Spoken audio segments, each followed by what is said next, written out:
ओम नमो भगवते वासुदेवाय नमः। जय श्री हरि, जय बृहस्पति देव। प्रिय श्रोताओं, आज बृहस्पतिवार के दिन सुनेंगे बृहस्पतिवार संपूर्ण व्रत कथा।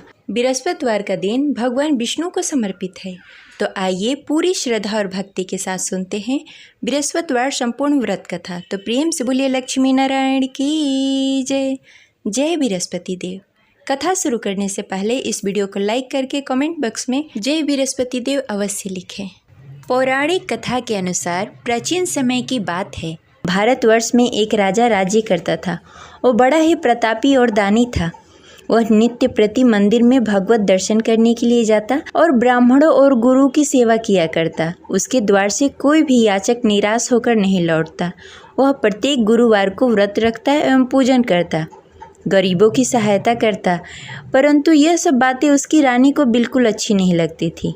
वह न तो व्रत करती और न ही किसी को एक भी पैसा दान में देती थी। वह राजा से भी ऐसा करने को मना किया करती थी। एक समय की बात है, राजा शिकार खेलने के लिए वन को चले गए। घर पर रानी और दासी थी। उस समय गुरु बृहस्पति साधु का रूप धारण करके राजा के दरवाजे पर भिक्षा मांगने के लिए आए। साधु ने रानी से भिक्षा मांगी तो वह कहने लगी, हे साधु महाराज, मैं इस दान पुण्य से तंग आ गई हूँ। इस कार्य के लिए तो मेरे पति ही बहुत हैं। अब आप ऐसी कृपा करें कि सारा धन नष्ट हो जाए तथा मैं आराम से रह सकूं। साधु रूपी बृहस्पति देव ने कहा, हे देवी, तुम तो बड़ी ही विचित्र हो। संतान और धन से कोई दुखी नहीं होता, इसको सभी चाहते हैं। पापी भी धन और पुत्र की इच्छा करता है। अगर तुम्हारे पास धन अधिक है तो भूखे मनुष्यों को भोजन करवाओ, प्याव लगवाओ, ब्राह्मणों को दान दो, धर्मशाला बनवाओ, कुआं, तालाब, बावड़ी, बाग, बगीचे आदि का निर्माण कराओ तथा निर्धन कुंवारी कन्याओं का विवाह करवाओ। साथ ही यज्ञ करो। इस प्रकार के कर्मों से आपके कुल का और आपका नाम परलोक में भी सार्थक होगा एवं तुम्हें स्वर्ग की प्राप्ति होगी। परंतु रानी साधु की इन बातों से खुश नहीं हुई। उसने कहा, हे साधु महाराज, मुझे ऐसी धन की आवश्यकता नहीं है जिसे मैं अन्य लोगों को दान में देती फिरूं, जिसको रखने और संभालने में भी मेरा सारा वक्त निकल जाए। साधु ने कहा, हे देवी, यदि तुम्हारी ऐसी ही इच्छा है तो जैसा मैं तुम्हें बताता हूँ वैसा करना। बृहस्पतिवार के दिन आंगन को गोबर से लीपना और अपने केशों को पीली मिट्टी से धोना। केशों को धोते समय स्नान करना। राजा से कहना कि वो हजामत कराए। भोजन में मांस मदिरा खाना। कपड़े धोबी को धोने के लिए देना। इस प्रकार 7 बृहस्पतिवार को करने से तुम्हारा सारा धन नष्ट हो जाएगा। यह कहकर साधु महाराज रूपी बृहस्पति देव अंतर्ध्यान हो गए।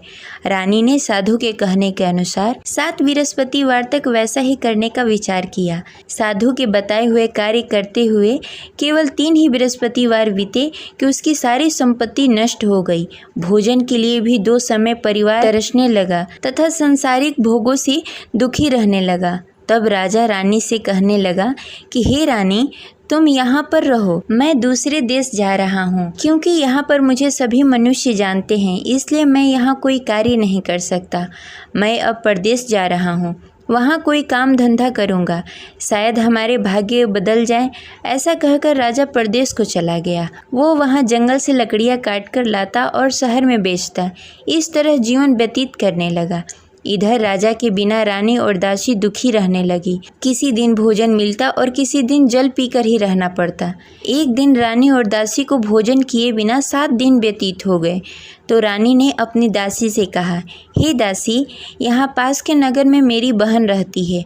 वह बड़ी ही धनवान है। तुम उसके पास जाओ और वहाँ से 5 सेर बेजल मांग के लाओ, जिससे कुछ समय के लिए गुजारा हो जाएगा।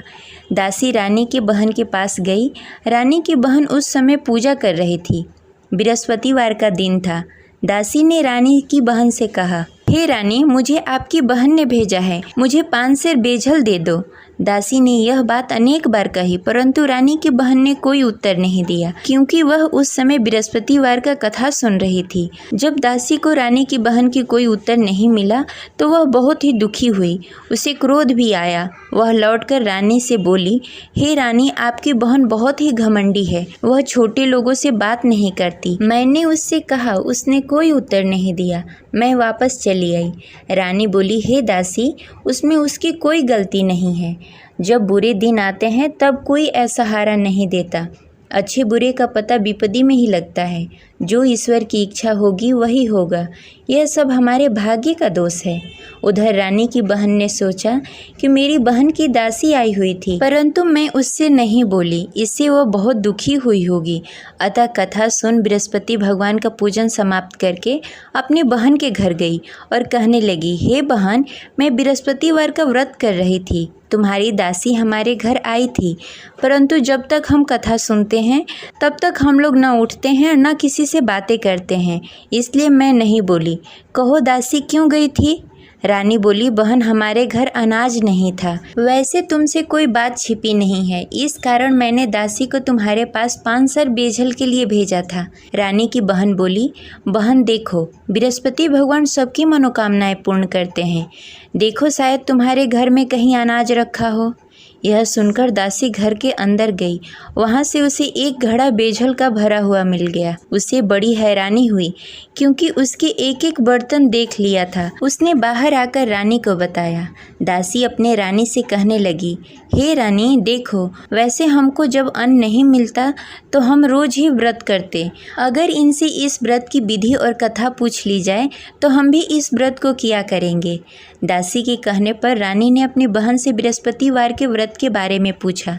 उसकी बहन ने बताया, हे रानी बहन, बृहस्पतिवार को सूर्योदय से पूर्व उठकर स्नान आदि से निवृत्त होकर बृहस्पतिवार का व्रत करना चाहिए, लेकिन उस दिन सिर नहीं धोना चाहिए। बृहस्पतिवार के व्रत में चने की दाल और मुनक्के से विष्णु भगवान और केले के वृक्ष की जड़ की पूजन करनी चाहिए तथा दीपक जलाएं। उस दिन एक ही समय भोजन करें, भोजन पीले खाद्य पदार्थ का करें तथा कथा सुनें।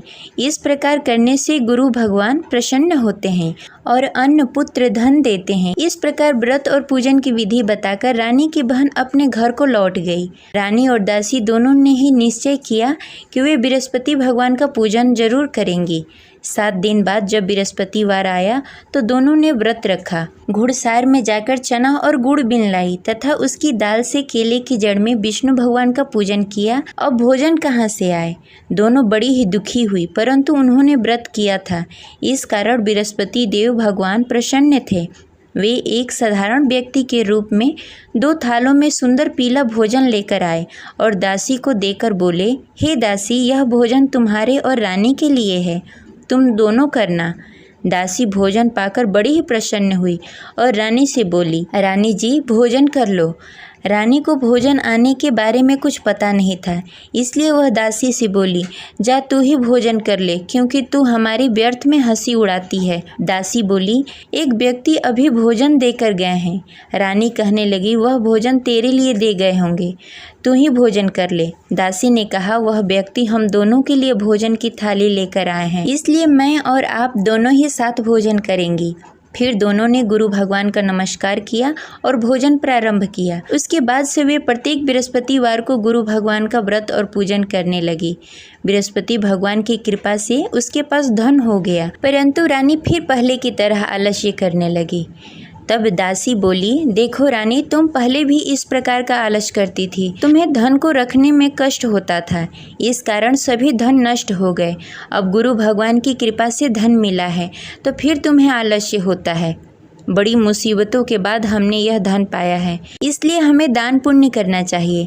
तुम भूखे मनुष्यों को भोजन कराओ, प्याव लगवाओ, ब्राह्मणों को दान दो, कुआं, तालाब, बावड़ी आदि का निर्माण कराओ, मंदिर पाठशाला बनवाओ, दान दो, कुंवारी कन्याओं का विवाह करवाओ। धन को शुभ कार्यों में खर्च करो, जिससे तुम्हारे कुल और यश बढ़े तथा स्वर्ग की प्राप्ति हो और पितृ प्रसन्न हो।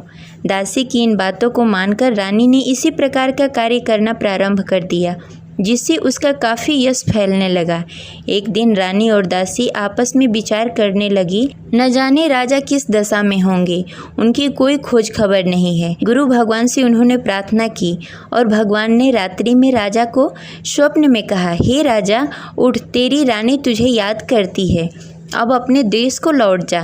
राजा प्रातःकाल उठकर जंगल से लकड़ियाँ काटकर लाने के लिए जंगल की ओर चल पड़ा।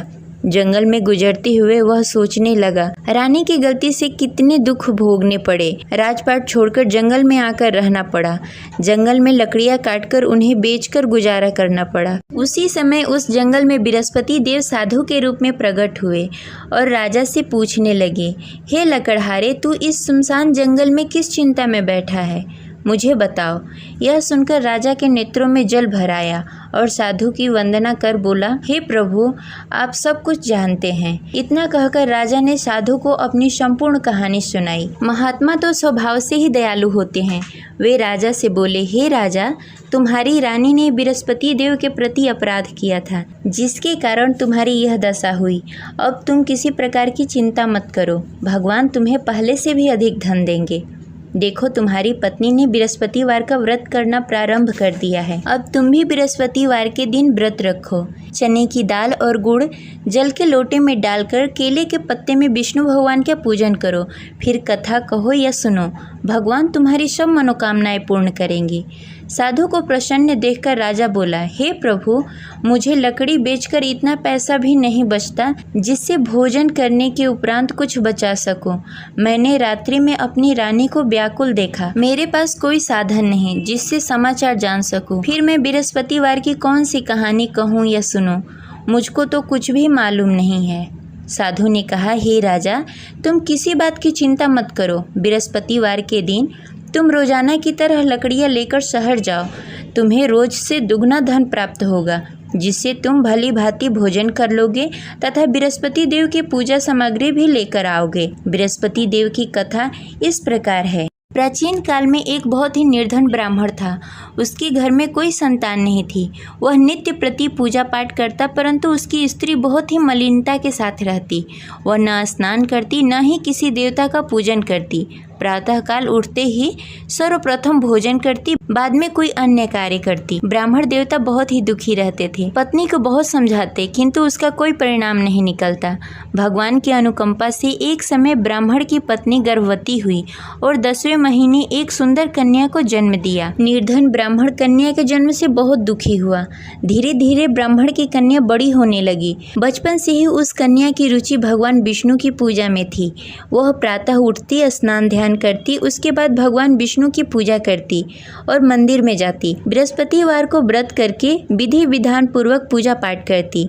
पूजा पाठ के बाद वह पढ़ने के लिए पाठशाला जाती। घर से चलते समय वह मुट्ठी भर जौ साथ में लेकर जाती और पाठशाला के रास्ते में थोड़ी थोड़ी जौ गिराते जाती।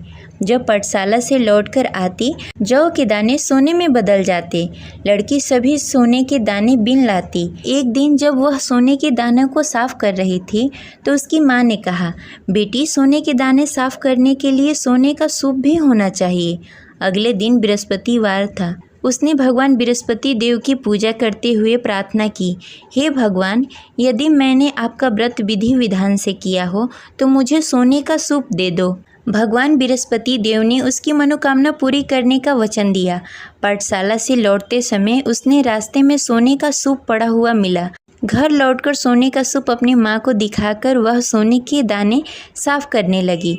उसी समय नगर का राजकुमार उसके घर के पास से गुजर रहा था। उस सुंदर लड़की को सोने के सूप में जौ साफ करते देख राजकुमार उस पर मोहित हो गया। राजकुमार ने अपने पिता से उस लड़की से विवाह करने की इच्छा प्रकट की। तो राजा ने ब्राह्मण को महल में बुलाकर राजकुमार से उसकी लड़की के विवाह की बात कही। ब्राह्मण तैयार हो गया। धूमधाम से उस लड़की का विवाह राजकुमार से हो गया। दुल्हन बनकर ब्राह्मण की लड़की महल में चली गई। लड़की के चले जाने से ब्राह्मण फिर से निर्धन हो गया। उसे कई कई दिनों तक बिना भोजन के रहना पड़ा। बहुत दुखी होकर ब्राह्मण एक दिन अपनी लड़की के पास गया। अपने पिता से निर्धनता का समाचार सुनकर उसे बहुत सारा धन देकर पिता को विदा किया। उस धन से ब्राह्मण का कुछ दिनों तक आराम से गुजारा हुआ, लेकिन जल्द ही फिर भूखों मरने की हालत हो गई। ब्राह्मण अपनी लड़की से धन लेने के लिए फिर महल में पहुंचा। लड़की ने पिता की बुरी हालत देखकर कहा, पिताजी, आखिर आप कब तक मुझसे धन लेकर जीवन व्यतीत करेंगे? आप कोई ऐसा उपाय क्यों नहीं करते जिससे आपका घर धन धान से भर जाए? ब्राह्मण ने कहा, मैंने तेरी माँ को बहुत समझाने की कोशिश की, पर उसकी समझ में कुछ नहीं आता। उसकी फुहड़ता नष्ट हो तब तो घर की निर्धनता दूर हो। तब कुछ सोचकर लड़की ने पिता से कहा, पिताजी, आप कुछ दिनों के लिए माँ को मेरे पास छोड़ जाओ। तब कुछ सोचकर ब्राह्मण ने पत्नी को लड़की के पास महल में छोड़ दिया। लड़की ने अपनी माँ से कहा, माँ, तुम कल प्रातः उठकर स्नान आदि करके भगवान विष्णु की पूजा करना। पूजा करने से तुम्हारी निर्धनता अवश्य दूर हो जाएगी। लेकिन उसकी माँ ने उसकी कोई बात नहीं मानी। तब क्रोधित होकर लड़की ने अपनी माँ को एक कक्ष में बंद कर दिया। सूर्योदय के समय माँ को उठाकर जबरदस्ती उसे स्नान आदि करवाया। फिर मंदिर में ले जाकर भगवान बृहस्पति देव की पूजा करवाई। कुछ दिनों तक ऐसा करने से माँ की बुद्धि में कुछ परिवर्तन हुआ और वह स्वयं बृहस्पतिवार का व्रत रखने लगी। उसके व्रत करने से ब्राह्मण के घर की निर्धनता दूर हो गई और भगवान विष्णु की अनुकंपा हुई और दोनों पति पत्नी धन संपत्ति पाकर आनंद पूर्वक जीवन व्यतीत करते हुए विष्णु धाम को चले गए। लकड़हारा बने राजा ने उस साधु से भगवान विष्णु देव की यह कथा सुनकर बृहस्पतिवार का व्रत करना शुरू कर दिया और भगवान विष्णु की पूजा करने लगा। उस दिन से उसके सभी क्लेश दूर हो गए। लेकिन अगले बृहस्पतिवार को कामकाज में अधिक व्यस्त होने के कारण उसने भगवान बृहस्पति देव का व्रत नहीं किया। भगवान बृहस्पति देव लकड़हारे से क्रोधित हो गए और उसे भूल की सजा दी। उस दिन नगर के राजा ने नगर में घोषणा करके सबको सूचित किया कि प्रत्येक नागरिक मेरे महल में भोजन करने आए। जो नहीं आएगा उसे अपराधी मानकर भारी दंड दिया जाएगा। लकड़हारा बने राजा ने उस नगर के राजा की घोषणा तो सुनी, लेकिन जंगल से लकड़ी काटकर लाने और उसे बेचने में देरी हो जाने के कारण वह समय पर महल में भोजन करने नहीं पहुंच सका। अतः राजा के सैनिक लकड़हारे को पकड़कर महल में ले गए। राजा ने उसे महल के एक कक्ष में बैठाकर भोजन कराया। उस कक्ष में एक खुट्टी पर रानी का सोने का हार लटका हुआ था। लकड़हारा अकेला उस कक्ष में भोजन कर रहा था। तभी उसने एक आश्चर्यजनक घटना देखी। देखते ही देखते वह खूंटी हार को निगल गई। थोड़ी देर बाद जब राजा ने हार को गायब देखा तो लकड़हारे को कारावास में डाल दिया। लकड़हारा मन ही मन अपने भाग्य को कोसने लगा। तभी उसे जंगल में मिले साधु का स्मरण हुआ। थोड़ी देर में भगवान बृहस्पति देव सन्यासी के रूप में उसके सामने प्रकट हुए और कहा, हे लकड़हारे, तूने भगवान बृहस्पति देव की पूजा नहीं की, इसी कारण तुम्हें कष्ट हो रहा है। लेकिन अब चिंता मत करो, बृहस्पतिवार के दिन कारागार के दरवाजे पर तुम्हें कुछ पैसे पड़े हुए मिलेंगे। उन पैसों से भगवान बृहस्पति देव का व्रत करके उनकी पूजा करोगे तो तुम्हारे सारे दुख दूर हो जाएंगे। फिर बृहस्पतिवार के दिन दरवाजे पर पड़े पैसे राजा को मिले, जिससे उसने चने की दाल, गुड़, मुनक्का मंगाकर भगवान बृहस्पति देव की कथा कही और व्रत किया, जिससे भगवान बृहस्पति देव प्रसन्न होकर उस नगर के राजा को स्वप्न में लकड़हारे को मुक्त करने को कहा। सुबह राजा ने आकर अपने कक्ष में देखा कि खूंटी पर हार टंगा हुआ है। राजा ने लकड़हारे को मुक्त कर दिया, उसे धन और आभूषण देकर विदा किया। लकड़हारा बना राजा उस नगर से चलकर अपने नगर की तरफ चल दिया। जब राजा अपने नगर में पहुंचा तो उसने देखा उस नगर में कुएं, धर्मशाला, बाग बगीचे देखकर बहुत प्रसन्न हुआ। राजा ने किसी से पूछा, ये कुएं, धर्मशाला किसने बनवाए? सबने उसे बताया कि ये सब रानी और दासी ने बनवाए हैं। राजा जब महल में पहुंचे तो रानी ने उनका भव्य स्वागत किया। तब राजा ने निश्चय किया कि सप्ताह में एक बार तो सभी बृहस्पतिवार का व्रत तथा पूजन कर सकते हैं, परंतु मैं प्रतिदिन व्रत किया करूँगा तथा दिन में 3 बार कथा कहूँगा। अब राजा हर समय दुपट्टे में चने की दाल बांधकर रखते तथा दिन में 3 बार बृहस्पतिवार का कथा कहते। कुछ दिनों के बाद राजा को अपनी बहन की याद आई। एक दिन घोड़े पर सवार होकर राजा अपनी बहन से मिलने के लिए चल दिया। अभी राजा नगर के बाहर ही पहुंचा था कि उसने देखा कि कुछ लोग एक 100 को ले जा रहे हैं। राजा को स्मरण हुआ कि आज उसने किसी को बृहस्पतिवार का व्रत कथा नहीं सुनाया। राजा ने उन लोगों से रोककर कहा, भाइयों, आप 100 ले जाने से पहले मुझसे बृहस्पतिवार का कथा सुन लो। लोगों ने राजा पर क्रोधित होते हुए कहा, तुम पागल तो नहीं हो? लेकिन कुछ बड़े बुजुर्ग लोगों ने कहा, अच्छा भाई, तुम साथ में चलते चलते अपनी कथा भी सुनाते रहो। राजा ने चलते चलते आधी ही कथा सुनाई थी कि 100 हिलने लगा। राजा की पूरी कथा समाप्त होते ही सब उठकर बैठ गया। लोगों ने हैरानी से दांतों तले उंगली दबाई और अगले बृहस्पतिवार को भगवान बृहस्पति देव का व्रत करने व कथा सुनने का निश्चय कर लिया। अब घोड़े पर सवार होकर राजा चलते हुए एक किसान के पास पहुंचा। किसान अपने खेत में हल चला रहा था। राजा ने कहा, अरे भाई, मुझसे बृहस्पतिवार का कथा सुन लो। किसान झुंझलाकर बोला, अरे भाई, देख नहीं रहे, जितनी देर मैं तुम्हारी कथा सुनूंगा उतनी देर में तो पूरी खेत में हल चला लूंगा। राजा निराश होकर चला गया। तभी किसान का बैल लड़खड़ा के गिर गया और किसान के पेट में भी जोरों से दर्द होने लगा।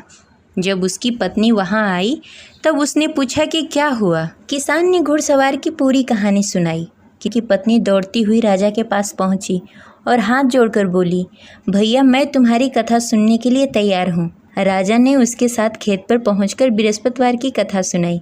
तभी बैल भी उठकर खड़ा हो गया और किसान के पेट का दर्द भी तुरंत ठीक हो गया। राजा वहां से अपने घोड़े पर सवार होकर अपने बहन के घर पहुंचा। तब राजा की वहां बहुत आव भगत हुई। अगले दिन सुबह उठकर राजा ने देखा घर के सभी लोग भोजन कर रहे हैं। किसी भूखे को बृहस्पतिवार का कथा सुनाए बिना राजा कभी भोजन नहीं करता था। उसने बहन से कहा, बहन, क्या घर में कोई ऐसा व्यक्ति है जिसने भोजन नहीं किया हो?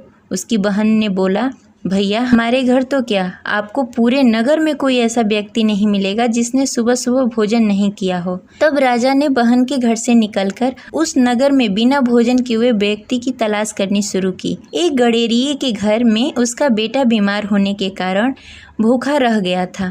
राजा ने उसको जाकर बृहस्पतिवार का कथा सुनाया। कथा सुनते सुनते गडेरिये की बेटे की बीमारी भी ठीक हो गई।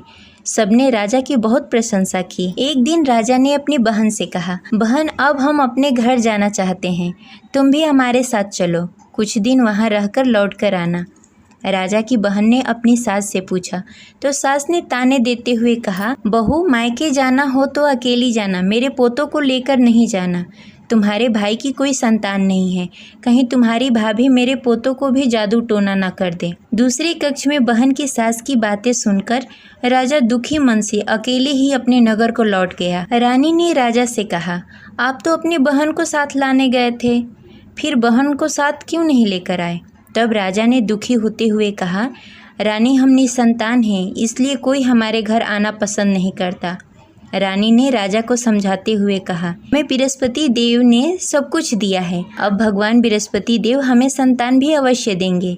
बृहस्पतिवार को विधि पूर्वक व्रत करते हुए राजा और रानी ने भगवान बृहस्पति देव से संतान के लिए प्रार्थना की। कुछ दिनों के बाद ही रानी गर्भवती हो गई।